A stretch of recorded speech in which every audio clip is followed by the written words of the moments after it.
hi guys. From Joe Biden's signature achievement to his list of broken promises, we have a left-wing protester quickly goes from rage to tears after she gets arrested for threatening people of the stand. Then we have a shooter that actually kills 26 people. Then we have Google blocks news in California to protest proposed media payoff bill. With all of that being said, we're going to be digging into that and a lot more on today's episode.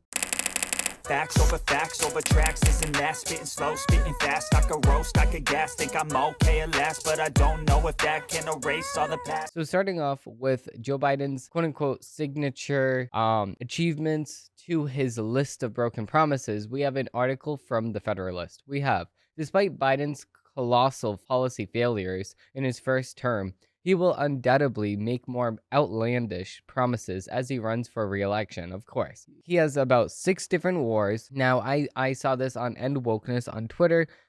You can see all of the different wars that Trump has saved us from, and then Joe Biden has got us into. And it's a sad thing because when you go and compare all of the different wars we have, Haiti failing, we have this state failing or this country failing. It's just time after time after time after time. And it's just no comparison. Afghanistan was a failure.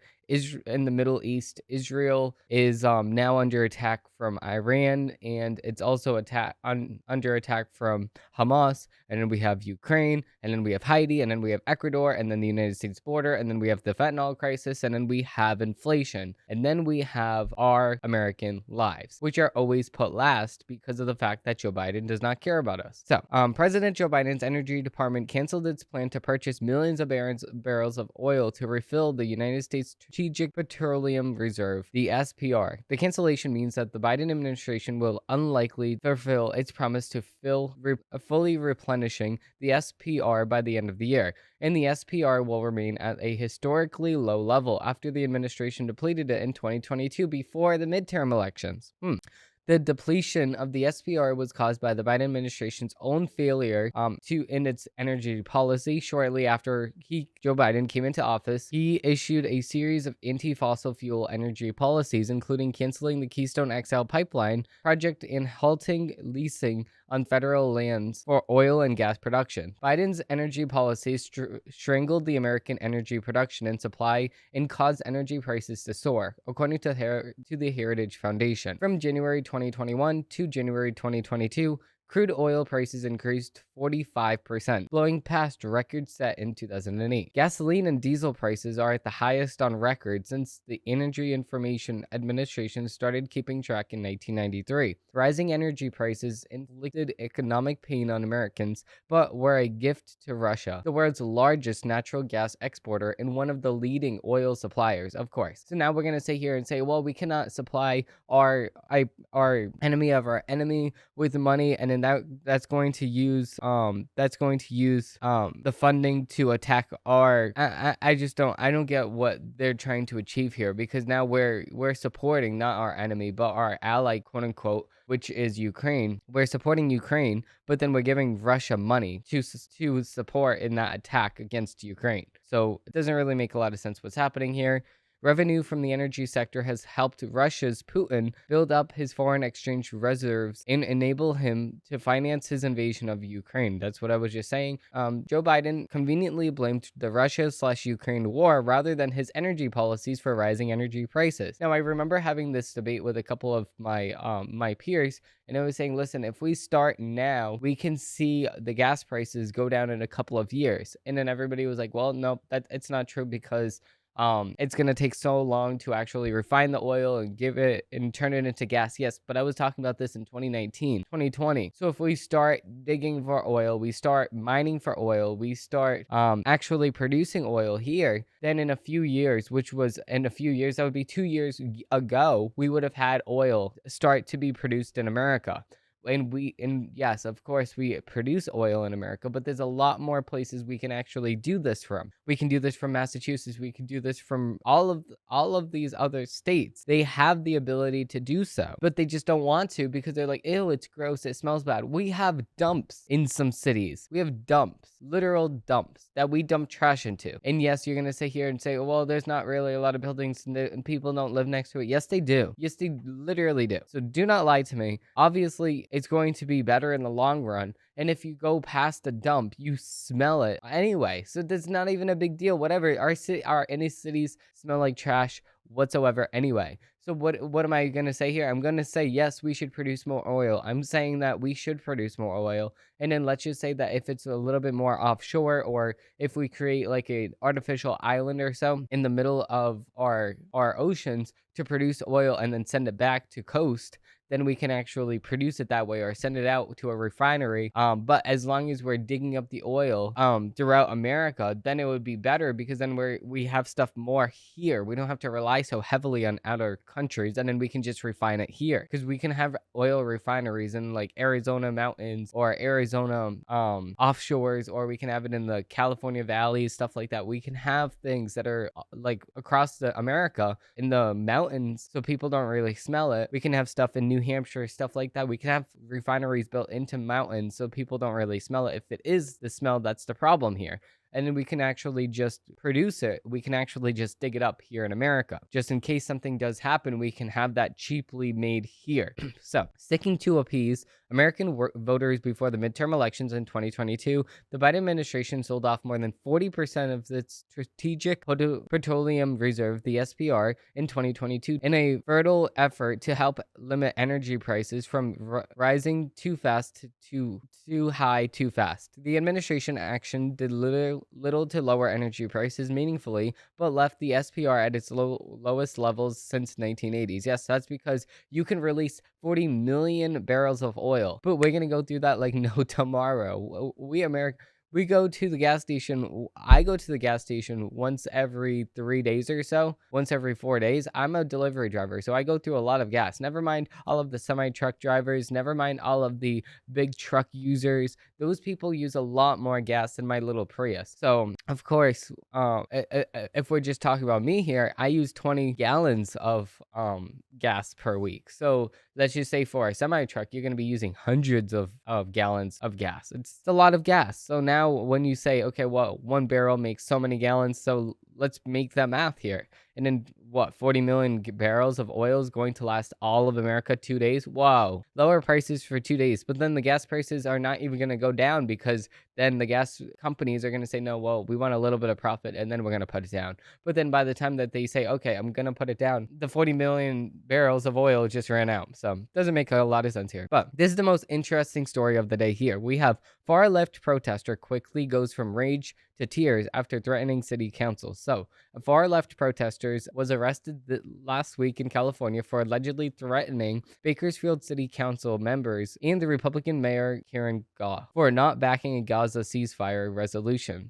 She reportedly claims to be non-binary, was charged with 18 felony counts of making terrorist threats and threatening city council staffers. These people just think that they can do whatever they want, and then they start crying, oh, boo-hoo, boo-hoo, when they don't get away with it. Oh well, welcome to reality. Quote, you guys are all horrible human beings, and Jesus probably would have killed you himself. Okay, that's crazy. That's crazy. She told council members at a public hearing, and I hope that one day somebody brings the guillotine and kills you all. Okay, I did not hear about this prior to me reading this. That's crazy. In the last 5 years, I've attended civil council meetings, and there's never been metal detectors. There's never been more cops, she later added. The only reason why you're doing it is because people actually don't care if you guys don't like them. They're actually resisting. So you want to criticize them, and for that reason, you guys want to criminalize us with metal detectors, she concluded. We'll see you at your house. We'll murder you. Ooh, okay, that's crazy. Moments later, signaled to law enforcement that was a threat. What you said at the end. So officers are going to escort you out and take care of that. Police quickly escorted her out of the room and arrested her. Riddle was charged with 8 counts of threatening state officials and 10 counts of making threats with intent to terrorize. She was reportedly ordered to be held on $1 million bail and stay at least 500 yards from city council. Video of her arraignment on Friday went viral online as she sobbed in court. Oh, goodness. Let's see this. Okay, we need to see this. We need to see this. I don't mean to laugh at somebody getting arrested, but this is just like instant karma. You guys want to criminalize us with metal detectors? We'll see you at your house. We'll murder you.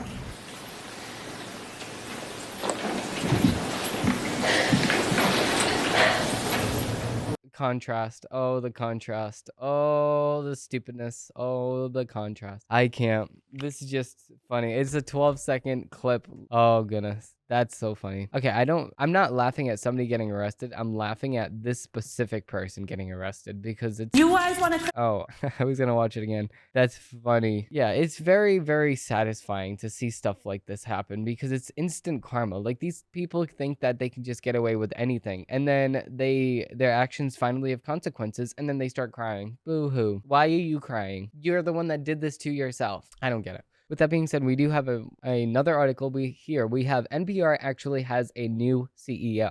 This CEO has been seen, and this has been all over my feed all over the weekend. So I don't know if you guys also saw it. The NPR CEO, I'm trying to look it up real quick because I did not have this. Okay, so if we do look at the new NPR CEO, we can actually see that she's wearing a Biden-Harris hat and then wearing a mask. So it's not a I mean, obviously we knew that it was very, very partisan. We obviously knew that their reporting was not going to look at the facts here. We already knew all this. But at the same exact time, we would like to actually just, pretend as though NPR has some credibility, but of course that's never going to happen in today's age because they have a political message to get forth. They have a political message to force on the people, and they're not going to actually back down from that goal. So moving on, we actually have this new developing story from this very CEO that I was just talking about. So NPR's new CEO scolds 25-year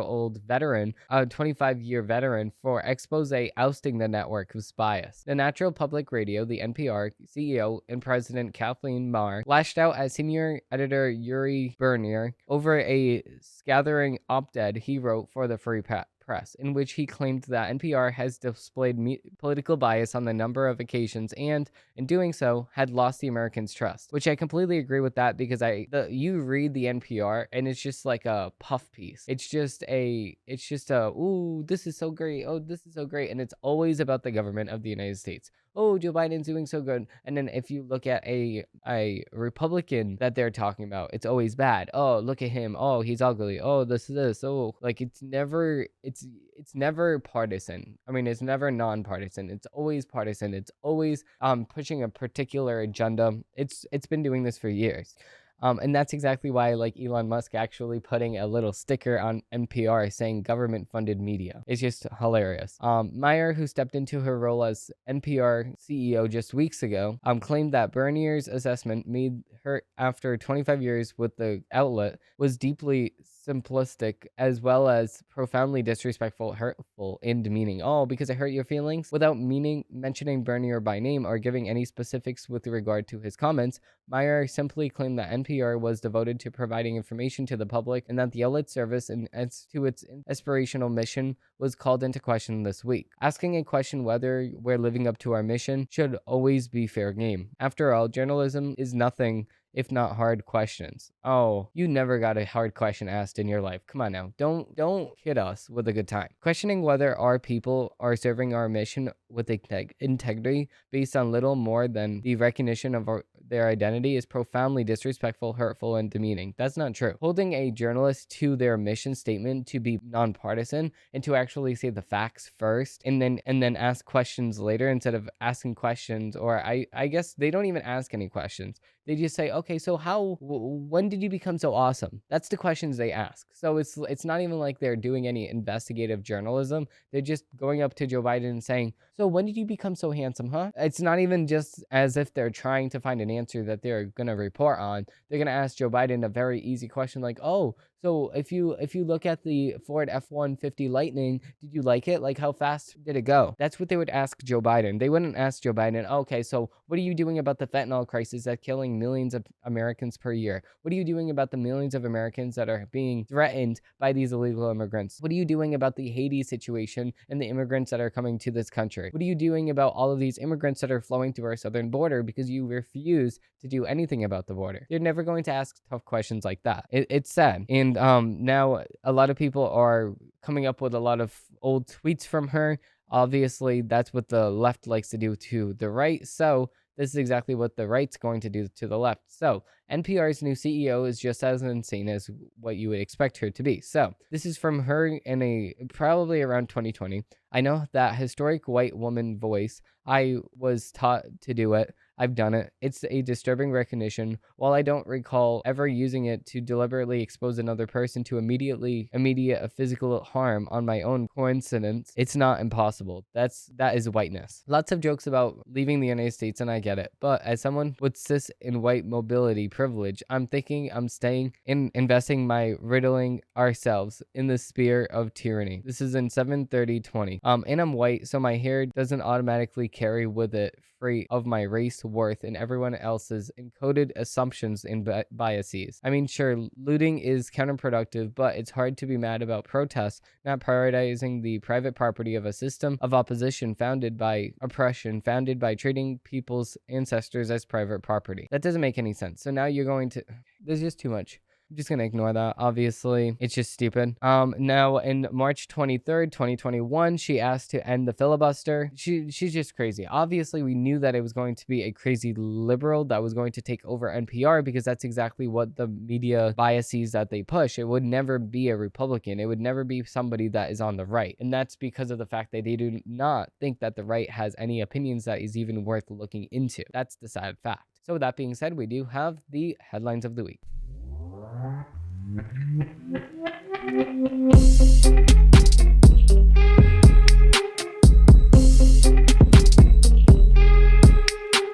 Moving right into the headlines of the week, we actually have Google actually blocking news in California to protest proposed media payoff bill. So, what is this bill? What is this actually doing, and why is Google getting in the middle of it? So, Google has now began restricting access to news articles for some users in California in response to a pending California Journalism Prevention Act, which would require tech giants like Google and Mark Zuckerberg's Meta to pay publishers for news content. Oh, they should. Why wouldn't they? If you post news to the platform, why wouldn't you? Just like how X pays people to actually publish media articles on their website, why wouldn't you do the same thing on Facebook and Google? That doesn't make any sense. NPR reports that in a show of an immense power and influence, Google announced on Friday that it had started blocking news articles from California-based news organizations from an unspecified number of state residents who use the search engine. The move comes after Google attempts to fight back against the California Journalism Prevention Act, CJPA, the proposed state law that the tech behemoth has been battling for years. The CJPA, sponsored by the Democratic Assembly. Okay, so I don't know if I should support this then, because it is backed by the Democratic Assembly member Buffy Wicks, aims to provide support to California's struggling news industry. Okay, so yeah, you know what? I don't think that we should really save these news companies that are in California. You could just, if you don't like it, then you should just build your own media company. You should just build your own social media company. Isn't that what you told us in 2020? Yeah, no, I changed my position. You can just die off though.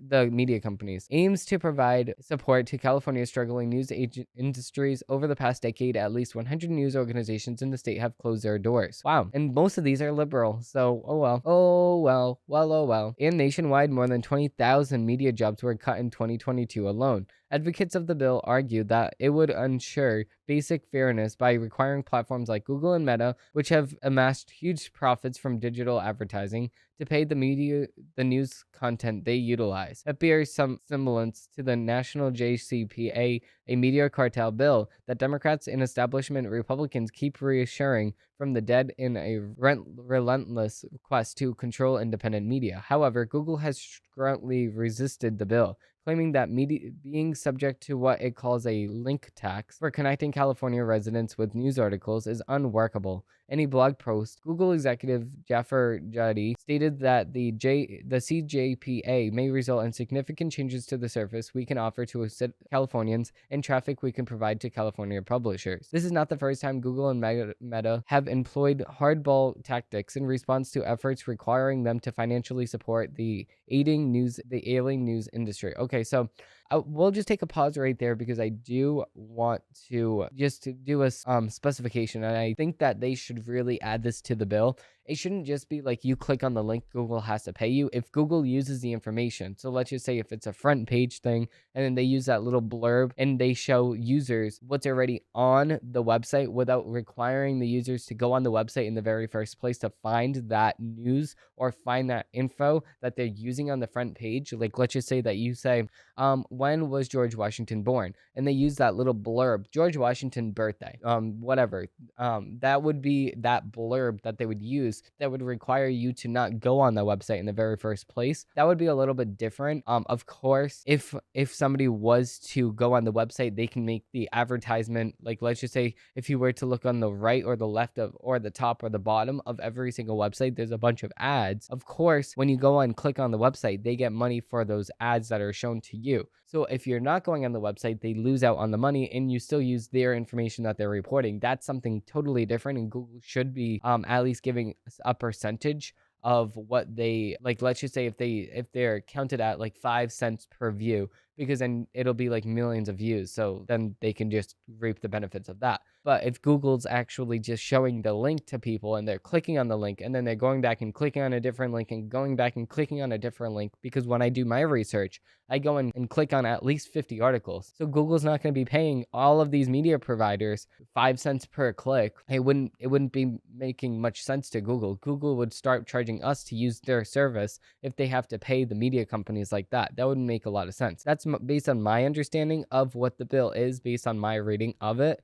It's not really a good bill. They should really put the specifications in there, like I was just saying. If they don't want to put the specifications in there, then I don't think that they got a bill that is going to be passable, because it's not possible for media companies to do that. You know how many links people share on Facebook every single day? And of course, not everybody's going to click on the link and like it, or let's just say they go on it for 1 second and they back out, go on another link. What is Facebook and Google going to pay for each of those link clicks? Let's just say if you publish something like a video directly to the platform, that's something different. Then the platform's going to get the benefits of the ads, the pre-roll ads, or the ads on the side of the screen. Obviously, they're going to get that. That's why Twitter pays its creators to create on the platform. Like if you do the X articles and stuff like that, if you upload a video to X and you have the pre-roll ads, stuff like that, that's something totally different. So moving on to the next article, we have John Fetterman. I don't know, this is the weirdest turn of events that I've ever saw in politics in my lifetime. John Fetterman started out as a very bad leftist person that had just a stutter problem. He doesn't really make a lot of sense. Now he's turned into, as his mental health has gotten a little bit better, he's come into fruition with the Republicans a little bit more, and he's actually agreeing with us a lot better. So Fetterman blasts Biden for not standing firmly with Israel. I do not agree with the president. Senator John Fetterman slammed Joe Biden over the weekend for not standing firmly with Israel after Iran launched an unprecedented attack on the country on Saturday. Fetterman made his remarks during the Sunday interview on CNN while discussing 185 one-way suicide drones, 110 surface-to-surface missiles, and 36 cruise missiles that Iran directed at Israel. He said that it is astonishing that we do not stand firmly with Israel, and there should never be any kinds of conditions and all like that. When a nation can launch hundreds of drones towards Israel, I'm not going to be talking about conditions ever, he said, later adding that he supported Israel killing Iranian general in Syria a couple weeks ago. President Joe Biden reportedly told Israeli Prime Minister Benjamin Netanyahu on Saturday in the United States would not support an Israel counterstrike against Iran. Yes. But then John Fetterman said, I do not agree with that. And I just think that we should follow and have Israel back in the situation. He said, I do not agree with the president. Okay, so I can see both sides of this. Obviously, Joe Biden does not want this to go into a world war, because if Israel attacks Iran, then Iran's going to try to attack Israel, and the United States is backing Israel, so they're going to have to get into a war. And then Russia already said that they're on the team team Iran. So is Saudi Arabia. And then the United States is going to get involved. So then the United States, Canada is going to get involved. The United Kingdom is going to get involved. Australia is going to get involved. Hawaii is going to get involved. That's just everything that I have on the top of my head. But then that's just a world war. Boom, boom. Everyone's just firing, a lot of killings. That's not good. Obviously, I will never say that we need a world war. I will never say that. But I think that Israel deserves the right to attack back. But at the same exact time, you can sit here and say, well, not that much happened. They knocked down 99% of the drones that was fired from Iran. So it's not the worst situation. It's not like there was a mass killing spree over there. It's not like all of their buildings were shot down to the ground. But we need to replenish the Iron Dome so they can stay safe. And then they need to just punch Hamas in the jaw. That's what they should do, because of what the person that's supporting Hamas has done to them. That's what they should do. Because it's not a direct attack on Iran. It's just an attack on one of their proxies. So I don't know how Iran will take that, but they should definitely punch Hamas in the jaw because of that situation. That's the outcome that should happen, since this event was not that bad. Thank God. So with that being said, we do have a few more articles to get to. So let's just dig into the media's take. No, I'm not a writer. Okay. We actually have a CNN article. We have Trump's first criminal trial as a historic and solemn moment for America. Yes, because of the fact that it is a highly politicized moment in American history. It's never been done before. Obviously, there's two things that could be true at the same exact time. There could be things that he has done to make him prosecutable, quote unquote. But then at the same exact time, has anybody ever prosecuted a former president for the things that he has done? No. So it doesn't make any sense. Let's see what CNN's bad take is. The United States will cross a historic threshold on Monday when for the first time a former president goes on criminal trial in a case laced with fateful significance, because Donald Trump could be back in the Oval Office next year. When the presumptive GOP nominee walks into court for the start of the jury selection, he and the country will enter a new state of reality as legal and political words collide in a trial most guaranteed to deepen Americans' bitter ideological astonishment. Yes, that's because of you, CNN, and you, MSNBC. The trial related to hush money payments to an adult film actress before the 2016 election will mark yet another extraordinary twist in the story of Trump, whose incessant testing of the limits of presidential decorum in the law has caused nearly 9 years of political turmoil and may still have years left to run. It raises the possibility that, depending on the jury's verdict, the Republican nominee in the 2024 presidential election could be a convicted felon. And given the case subject matter details about a payment to a woman who alleged that she had a sexual relationship with Trump, which he denies, it could reflect poorly on Trump's character and ethics as voters weigh their decisions in November. Okay, that's a completely bad take. Do they not know who Trump is? Everybody knows who Trump is. Everybody knows that he's not going to be the best person for, let's just say for in a marriage. He's not going to be the best person. Like, he's a rich guy. He can get whoever he wants. So he's not going to just stick with one person. Obviously, it's not the best role model when it comes to that aspect. It's the best role model when it comes to a billionaire in America that's self-made 100%. So obviously, we already knew all these things about Trump. It's all built into the cake. I love how CNN is acting like, oh, people are going to look at their choices in November, look at it and take a fresh look at it and look at all the evidence. No, I know who I'm going to vote for. Billy Joel down the street knows who he's going to vote for. Everybody knows who they're going to vote for. This election, this trial, nothing's going to change the fact that people are going to vote for who they want to vote for. It's quite concerning that CNN does not know that. So, moving on to the next article, we actually have an MSNBC article. We have how Team Trump will approach jury selections in New York. So, the twice impeached former president, okay, so you can say that, or you can say that the twice impeached now Mayorkas, which is a military leader in America, he's impeached, and then Joe Biden should be impeached because it's a political charge. And then we can sit here and make all these fake charges all we want, and then just name these people right off the bat. So obviously this is a highly politicized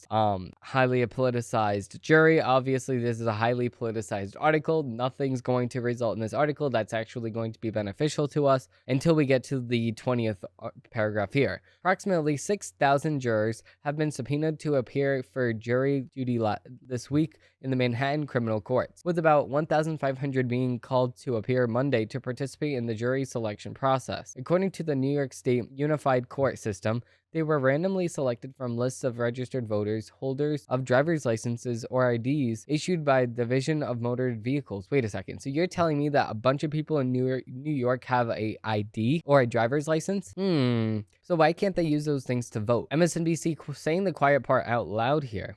Doesn't make a lot of sense. Moving on to the next article, we actually have a Daily Wire article. We have John Kirby defends Biden easing sanctions on Iran, leading to billions in oil revenue. United States National Security Council Coordinator and Strategic Communications John Kirby repeatedly defended President Joe Biden's decision to relax sanctions enforcement against the Islamic Republic of Iran, which has helped the country earn tens of billions of dollars in oil revenue. Kirby made his remarks during a Sunday interview with Shannon Beam and Fox News after Iran launched 185 one-way suicide drones, 110 surface-to-surface missiles, and 36 cruise missiles at Israel. Beam asked, quote, "Is it not fair to say, though, there's been moves by this administration that has opened up cash and other opportunities for them, which we know are fungible in ways that they're not helping the Iranian people, but are benefiting the elites and people there are that chant death to America and death to Israel." Kirby responded by claiming it was former President Donald Trump who enacted the sanction relief program to Iran.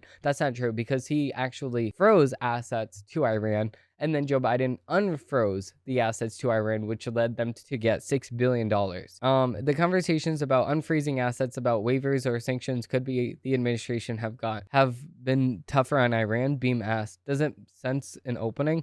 Kirby insisted that it was hard to look at what the president has done with respect to Iran and say that he hasn't been tough enough on Iran. That does not make any sense. What are you talking about? It's tough. This is always what they say. Just look. I'm looking and I see failure. Oh, just look at this. No, I'm looking and I see a big failure. I don't know why these media reporters don't go harsher on these people. Just look at the facts here. I'm looking at the facts. I'm looking with my eyes wide open and I see a massive failure of a president of the United States giving billions of dollars to a terrorist state, which has used that money to attack our person that we have an allyship through a democratic elected processes, an ally that we're supporting. So that's what I see here, and I'm seeing a big failure, a big F for effort for Joe Biden. It's disgusting here. And yes, we can say that the administration has not gone tougher on Iran, because it is not tough whatsoever on Iran. It unlocks billions of dollars for Iran. It lets Iran just run rampant throughout the nation, and it allows no get-together and no peace treaty throughout the nation, which Trump went and did. But then as soon as Trump made a peace treaty, a historic peace treaty throughout the Middle East, and moved the United States Embassy to the Middle East, then you can see that, oh, well, everything's shaping up to be a good time in the Middle East. And then boom, Joe Biden comes in and ruins it all. A failure on his part, a disgusting failure. With that being said, we do have a few more articles here. We have another Daily Wire article. We have House Foreign Affairs Chairman advocates for Israel to target specific Iranian facilities. So, House Foreign Affairs Committee Chairman Rep. Michael McCaw, Republican from Texas, said during an interview on Sunday that Israel should consider destroying Iranians' manufacturing plants and produce missiles and drones. McCaw's remarks on CBS's News Face the Nation come after the unprecedented attack on Israel on Saturday night. The Biden administration has been pushing Israel not to respond directly on Iranian soil, and President Joe Biden reportedly told Israeli Prime Minister Benjamin Netanyahu that the United States will not support an Israeli counterattack against Iran. I think it is proportionate response here, McCaw said. I think one option would be to take out the facilities where these drones and rockets came from, and also destroy the manufacturing facilities that build the drones and rockets, not just for Israel's sake, but also for Ukraine's sake, because these rockets and drones are being brought by Russia, and they're killing Ukrainians every day. McCaw said that the Iran, Russia, China, and North Korea were all tied together, and that when something happens to one of them, it impacts others. Iran is selling stuff to Russia. He said, guess who's buying Iranians' energy? China. And you know why? Because we've lifted and waived the sanction that we had, the administration on the drones and the missiles and on the energy. We have given them $100 billion of cash. Republican chairman of the House Foreign Hello. Affairs Committee, Texas Congressman. We turn now to the Why Republican. is this person okay? This has given them $100 billion in cash to fund their terror operations, and that's why we're seeing this. Yeah, and I completely agree. I completely agree with this aspect, the last aspect at least. They've given them this, they've unlocked that, they've did this. Okay, so the beginning, I don't really see the benefits of doing this. I don't really see what it will benefit to Israel if they were to bomb Iran directly, because that's going to get them into another war, another missile battling it out, and then it's going to result in more people being killed, more people potentially being killed. So I don't think that that's in the best tactics to actually go and do that. I do agree that we as America should put the sanctions back on there. Should make sure that the money is not being spent over there. But then at the same exact time, you can say, well, if we put sanctions over here, sanctions over there, the whole entire world can just find another money, like find another. Yeah, they could just go based off of another currency instead of America's currency, because it's not as controlled. They can use Bitcoin. They can use all of these different things. So I don't really know if sanctions is the best idea. I don't think we should be buying oil from Russia. We completely ousted Russia already, and we can see how bankrupt Russia has gotten. But the thing is, we're still buying Russian oil ourselves. So we can't even sit here and say that it's not a thing that we are doing. No, we completely are doing. We are buying oil from Russia, and that is making sure that Russia has the money to keep fighting Ukraine. No, so we don't want to continue doing that. So with that being said, we do have another Federalist article here. We have visa reform failed because the whole point of Section 702 is to spy on Americans. So the whole point of Section 702 is to spy on Americans. Why would the intelligence community want to reform it? A group of 19 lawmakers on Wednesday joined with Democrats to block a bill that would have reauthorized the federal government spying authority with a few minor tweaks. At issue, it is Section 702, the Foreign Intelligence Surveillance Act, which allows warrantless surveillance of foreigners, but it also routinely is used to spy on American citizens. As it stands now, the law, which is set to expire on April 19, allows the United States intelligence agencies to spy on foreign nationals based overseas, but it also lets the FBI comb through the massive amounts of data the intelligence community collects and gather information about American citizens. These are known as backdoor searches and are an unlikely correlation of conservative Republicans and left-wing Democrats want to change how these searches are conducted. Specifically, they want to require the FBI to obtain a warrant before searching Section 702 data for information about Americans, a reasonable reform. The intelligence community and the members of the House Intelligence Committee, over whom they have influence, oppose this. Why? The most straightforward answer is that the main purpose of the intelligence community's surveillance programs isn't to spy on terrorists or foreign adversaries overseas, it's to spy on American citizens. So, of course, the intelligence community opposes visa reforms that would make it harder to spy on Americans. Okay, so I completely see what's going on here. I completely see why Republicans want to repeal this act immediately. But the thing is, at the same exact time, if we did repeal this act and make sure that the FBI does not have access to Americans, it does not have access to investigate on its own terms, then are we going to be blamed if there's another mass shooting? Are we going to be blamed for getting rid of this, and then the Democrats are going to use this to target law-abiding citizens' gun rights? Are we going to allow this to happen? No. So I think that this is the short answer.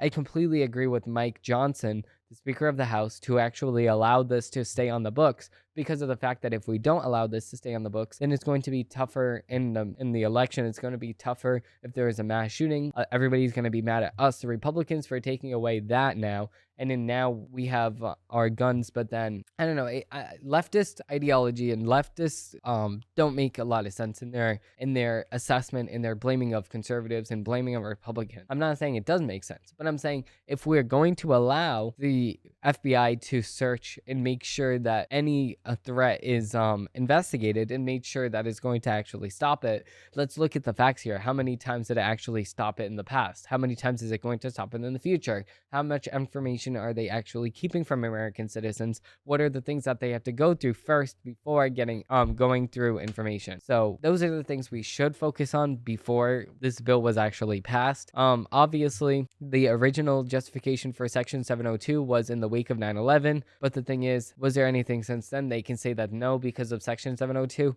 I don't think that it is because of Section 702. I think that it's because of the fact that the look of more security at the airports, the look of not being able to bring anything on board with you has actually resulted in a lot more people actually being scared to go forth and do a lot of more things. But I did see a lot of people actually film themselves sneaking things into the airport, sneaking things into the plane.